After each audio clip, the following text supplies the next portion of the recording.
उन्होंने भी हम अपने कर्म से दिए नहीं हटे नहीं तो कर्म का फल हरेक को भोगना पड़ता है। शुभ कर्म को भी कई गुना बढ़कर और अशुभ को भी कई गुना बढ़कर भोगना पड़ता है। अभी हमारे बीच पूज्य स्वामी श्री गणेशानंद जी महाराज प्रवचन कर रहे थे। अब मैं सादर आमंत्रित करता हूँ बहुधा बाजार से पधारे महात्मा पूज्य स्वामी श्री अरविंद जी महाराज। आइए सुने आगे का प्रवचन जो बहुत ही तपोनिष्ठ महात्मा है और बहुत गंभीर वाणी के वक्ता भी है।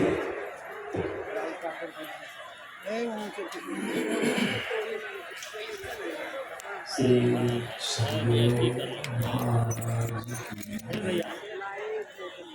श्री सद्गुरु महाराज श्री सद्गुरु महाराज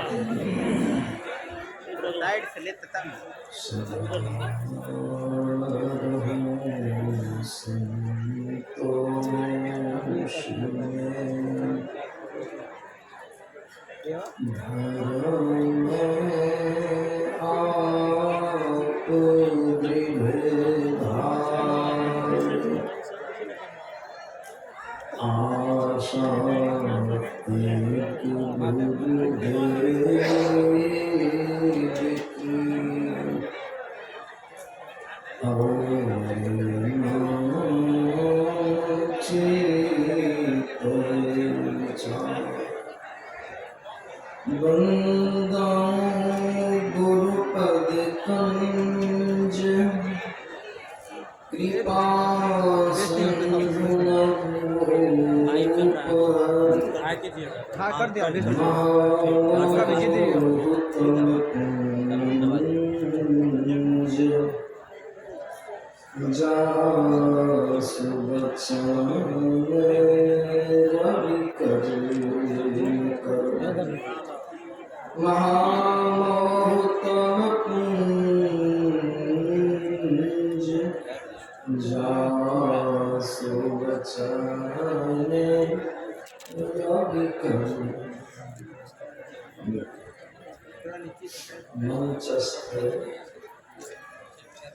मुद में साधु समाज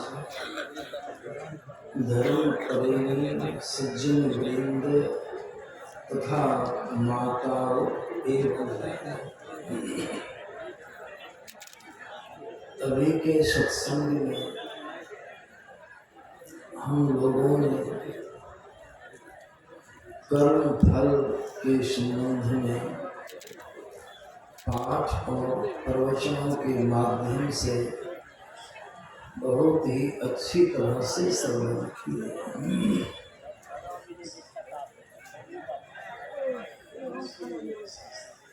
गोविंद जी ने लक्ष्मण जी से कहा, उस दुखद दृश्य को देखकर जो राम लक्ष्मण राम और सीता जी पत्तों की शैया पर सोए थे, कहा माता कैकेयी के कारण ही आप लोगों को इतना दुख सहना पड़ रहा है। लौकिक ज्ञान में, साधारण ज्ञान में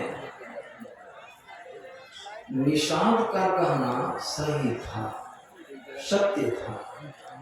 साधारण ज्ञान, अगर कैकेयी उस तरह का वरदान नहीं मांगती तो राम को 14 वर्षों का वनवास नहीं होता। दशरथ जी ने कूप भवन में भरनाथ कैकेयी को समझाया। अंत में यहाँ तक कहा कैकेयी भरत को ही राजा बनाऊंगा, लेकिन एक वरदान तुम लौटा लो कि 14 वर्षों के लिए जो राम को वनवास का वरदान मांगे हो यह लौटा लो, इससे बड़ी क्षति होगी। लेकिन नहीं मांगी। उन्होंने दशरथ जी ने कहा, अंत में कि सुन लो, अगर यह वरदान तुम नहीं लौटाई तो मैं राम को राज आज्ञा दूंगा बन जाने के लिए, और राम जब बन जाएगा तो मेरी मृत्यु हो जाएगी, और जब मेरी मृत्यु हो जाएगी तो तुम तीनों रानियां विधवा हो जाएगी। है कबूल? इसको भी कबूल कर लेती है। तो साधारण ज्ञान में इस बात को जो लोग जानते हैं तो कई कई के पर दोषारोपण तो अवश्य ही करेंगे, क्योंकि लक्ष्मण जैसा ज्ञान तो किन्हीं को नहीं था, नहीं है। सुने अभी कि लक्ष्मण जी साधारण पुरुष नहीं थे, शेषावतार थे, बड़े ज्ञानी थे लक्ष्मण जी। साधारण ज्ञान में निषाद ने ठीक कहा, लेकिन पूर्व की बात तो निषाद को मालूम नहीं थी। यह जो सिद्धांत है, कर्म प्रभाव विश्व करे राखा, जो जस करे सो तस फल चाखा। प्रत्येक मनुष्य को अपने कर्मों का फल भोगना पड़ता है। पूर्व का क्या कर्म था, क्या कहानियां थी, सो तो निषाद को मालूम नहीं था। इसीलिए लक्ष्मण जी ने अपने ज्ञान के माध्यम से निषाद राज को बड़ी अच्छी तरह से समझाया। लक्ष्मण जी की वाणी भी साधारण नहीं, यद्यपि लक्ष्मण जी को समर्थन करना चाहिए, काहे कि लक्ष्मण जी भी जंगल में तो भोग रहे, लेकिन नहीं, लक्ष्मण जी साधारण पुरुष नहीं, निष्पक्ष ज्ञान भक्ति था उनके अंदर में, वैराग्य था, ऐसा था, ज्ञान था, विवेक था। इसीलिए लक्ष्मण जी के विषय में कहा गया, कैसी वाणी बोले, उकताए नहीं, गुस्साए नहीं, लेकिन बड़ी अच्छी तरह से बोले। लखन मधुर मृदुवाने, ज्ञान विराट भगवती रस स्वामी। निष्पक्ष ज्ञान, उचित ज्ञान, सही ज्ञान, इसी ज्ञान का देने वाला, उचित बात बोलने वाला अभी संसार में कम है। हाँ में हाँ मिलाने वाले लोग विशेष हैं। इसीलिए हर तरह संसार में जहां देखिए वहां वो शांति है, दुख है, लड़ाई है, झगड़ा है। यही ज्ञान, इसकी कमी। साधन भजन करने वाले साधक की वृत्ति मध्य होती है, मध्य में सुमना में उसकी स्थिति रहती है। योग साधना के माध्यम से अपने व्यक्ति को दाएं धार बाएं धार से छुड़ा करके मध्य में रखते हैं। जो साधक, उनकी वाणी सही होती है, उचित वाणी होती है, सत्य वाणी होती है, वहां किसी तरह की विषमता आने वाली नहीं है। लक्ष्मण जैसे पुरुष थे, इसलिए उन्होंने कहा, हाँ को सुख दुख कर दाता, निज कृत्य कर्म भोग सुनो। अभी सुन रहे थे, 3 तरह के कर्म होते हैं। अभी हम लोग सत्संग कर रहे हैं, वर्तमान समय में सत्संग कर रहे हैं। इस कर्म को हम क्रियामान कर्म करते हैं। ये क्रियामान कर्म सत्संग हो रहा है, समय भी बीत रहा है, समय के साथ हमारा जो कर्म आगे बढ़ता है। आगे कहाँ जाता है? इकट्ठा होता है, जमा होता है, संग्रह होता है मन में, उसी को संचित कर्म कहा जाता है। जो कर्म आप कर रहे हैं, समय के साथ कर्म आगे जा रहा है, जिसको कहते कर्म का बोना, वो बो रहे हैं, आगे जा रहे हैं, मन में इकट्ठा हो रहा है, मन में जमा हो रहा है। और समय जब आएगा, समय आने पर वही जो संचित हो रहा है, संचित, वही संचित में से जो कुछ आप भोगिएगा, हम भोगेंगे, उसी का नाम है ये प्रारब्ध। तो आपका क्रियामान कर्म जैसा होगा, संचित तो वही होगा, अब भोग कौन होगा? वही होगा। इसी उन लोगों का संचित कर्म था, प्रारब्ध क्रियामान संचित कर्म था, भोग का समय आ गया। क्या संचित था?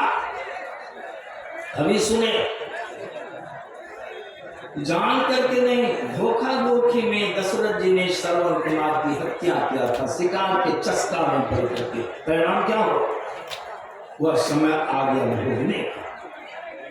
सीता जी पूर्व में एक गर्भवती सुगी को पिंजरा में बंद करके रखी थी, उसका भी प्रसंग है। समयाभाव के कारण वह प्रसंग सुनाने का समय नहीं है। सुगी की मृत्यु हो जाती है। सुगी पति के विरह में, सुगा के विरह में आकुल व्याकुल होकर भी प्राण त्याग देती है। यह सीता जी का प्रिय मानकर वही संचित हुआ। अब समय आ गया भोगने वाले पति का विरह। जंगल जाने में देखे ना सुने ना, रामचंद्र जी जंगल नहीं आते, दशरथ जी का प्राणांत कैसे होता। सीता जी का कर्मफल हुआ, भोग का समय आ गया। रावण ने सीता जी का हरण किया। उसी सुगी के कर्म के कारण, मृत्यु के कर्म के कारण सुगा ने भी श्राप दिया, सीता जी को भोगना पड़ा। प्रत्यक्ष है। रामचंद्र जी भगवान ने नारद जी को विवाह करने में, उनकी रक्षा के लिए, ब्रह्मचर्य जीवन, संन्यास जीवन की रक्षा के लिए, उनके कल्याण के लिए संपूर्ण रूप को अपना दे दिए, लेकिन मुंह बना दिए बंदर वाला। नारद जी सभा में गए, सुंदरता में कमी नहीं थी, लेकिन मुंह ही गड़बड़ था उनका। शादी नहीं हुई। भगवान विष्णु को वरण करती है वो विश्वमोहिनी, शादी नहीं हुई। नारद जी को जब मालूम हुआ शिव जी के दूत के माध्यम से, तो नारद जी बहुत क्रुद्ध हो गए।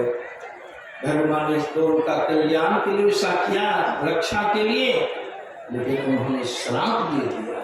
और उनके श्राप को भगवान ने स्वीकार कर लिया, स्वहस्त स्वीकार करके अपने को कर्म के बंधन में बांध लिया।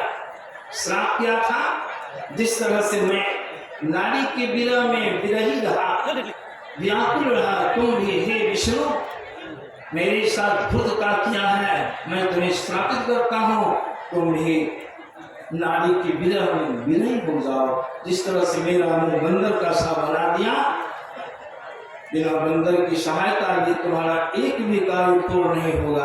भगवान सहज हंसते भी स्वीकार कर लिया कर्म ने। उसी भगवान को भी जब सीता हरण हुआ, सबको एक साथ कर्म का फल देखिए लगातार भोगना पड़ा कि नहीं। दशरथ जी भी भोग लिए, राम के विरह में छाती कूट कूट कर शरीर त्याग किए।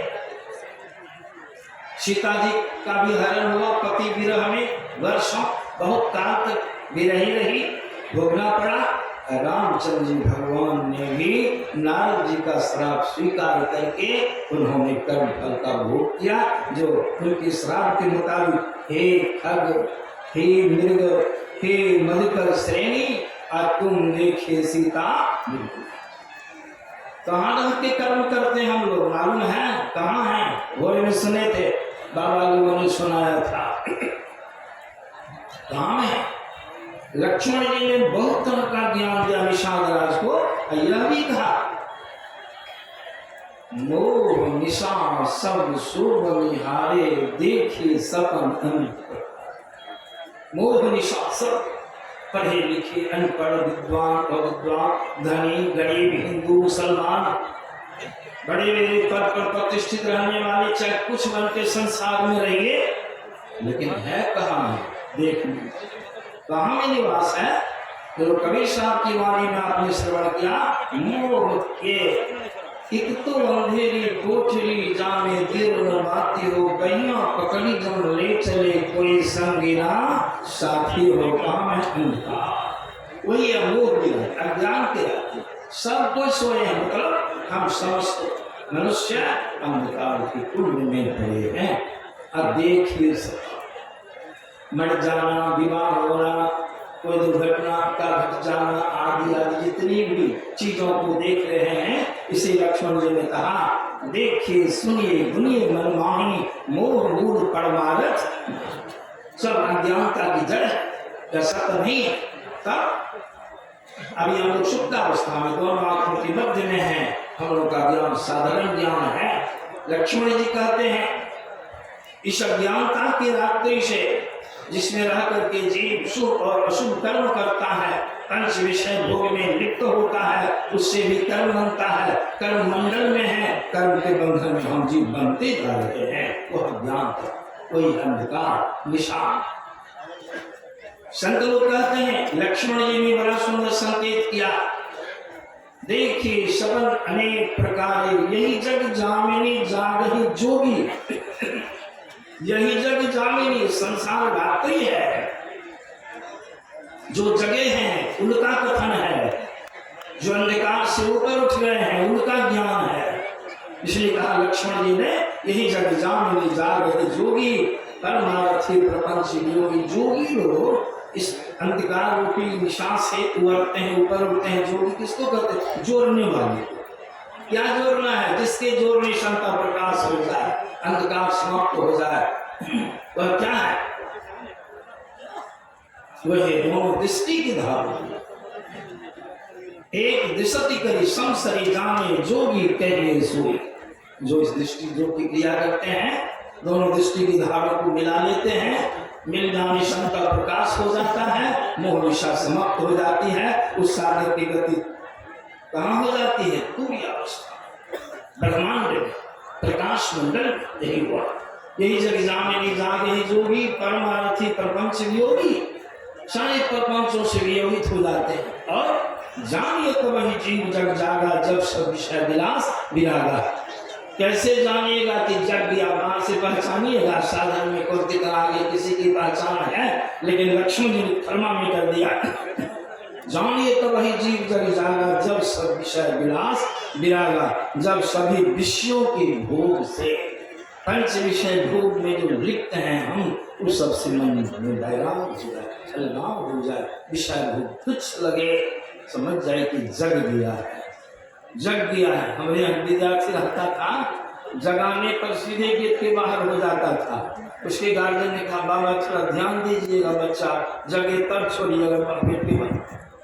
उसको उठाने में जब वह जी बोलता था, समझ जग गया। उसी प्रकार जब सब विषयों से मन वैराग हो जाए, तब हम जग गए, कल्याण हम चले गए, हमारा शुरू हो गया, हमारा कल्याण हो जाएगा। सोनों के साथ अपनी वाणी का श्री सदगुरु महाराज खड़ा रहा जो अपने पथ पर, लाख मुसीबत आने में मिली सफलता, जग में उसको जीने में या मर जाने में।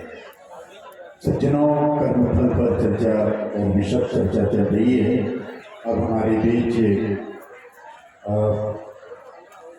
जो निजी सेवा में रहने वाले महापुरुष हैं, उनसे हम लोग बारी बारी से सुनेंगे। उसी क्रम में सबसे पहले पूज्यपाद स्वामी श्री प्रबोध जी महाराज से हम लोग आगे का प्रवचन सुने।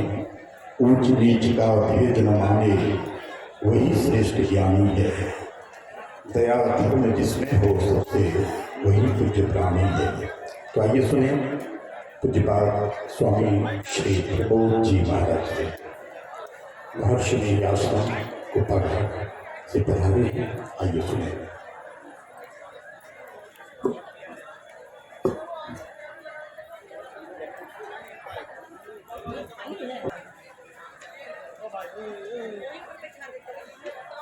वहाँ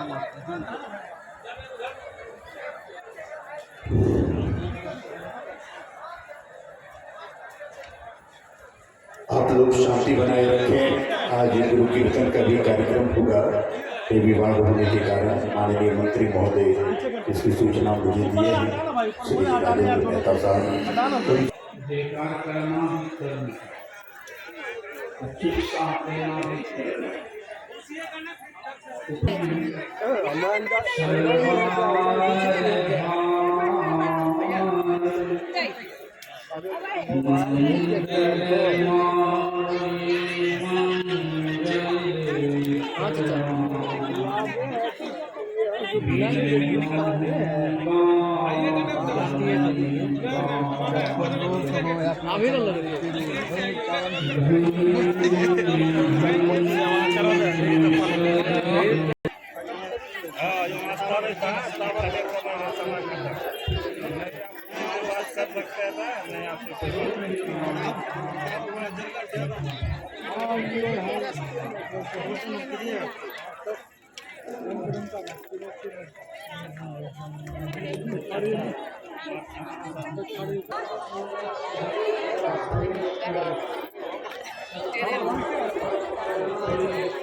पैसा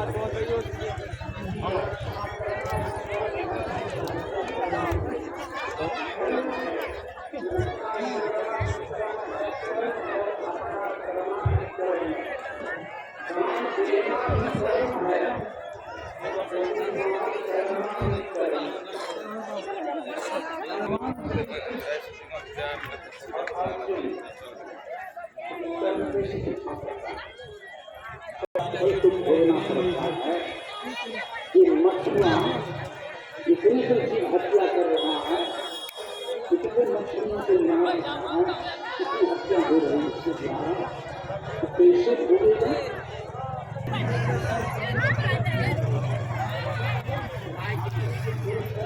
कैसे बोलेगा? बीच के कंपनी हाँ निःशुल्क म्हणजे उत्तरा प्रतिष्ठा हाँ उनसे संस्कृति पे देते हैं वो जान सरकारी ढूंढ के वही जान है खाली वो इसका हाँ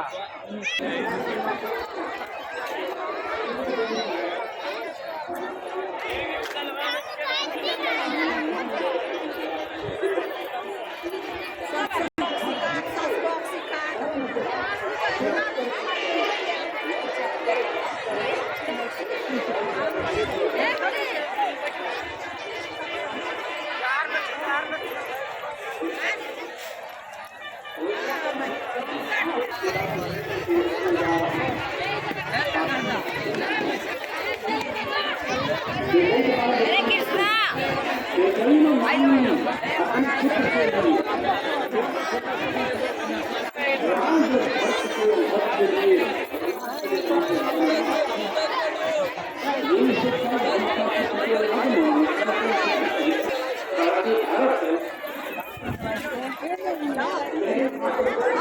सब पची दबात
मली देता हूँ मली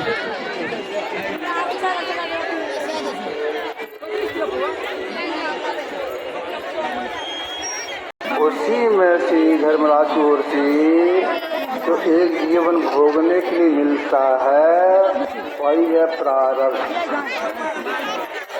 इसलिए क्रियमान कर्म यानी नया कर्म बहुत सोच समझ के करना चाहिए। आता है तो बहुत गुना होकर के भोगना पड़ता है। तो जो जैसा कर्म कर उन्हीं को भोगना होता है और कई गुनाहों से भोगना होता है।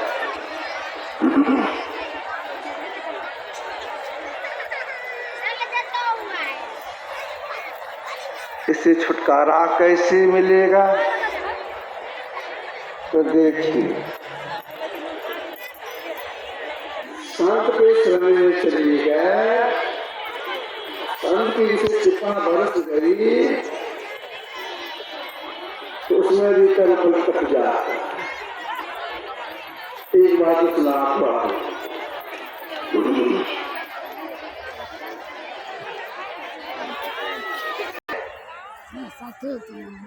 अपना सामान तुम लो, अपना घर चले जाओ। सुनो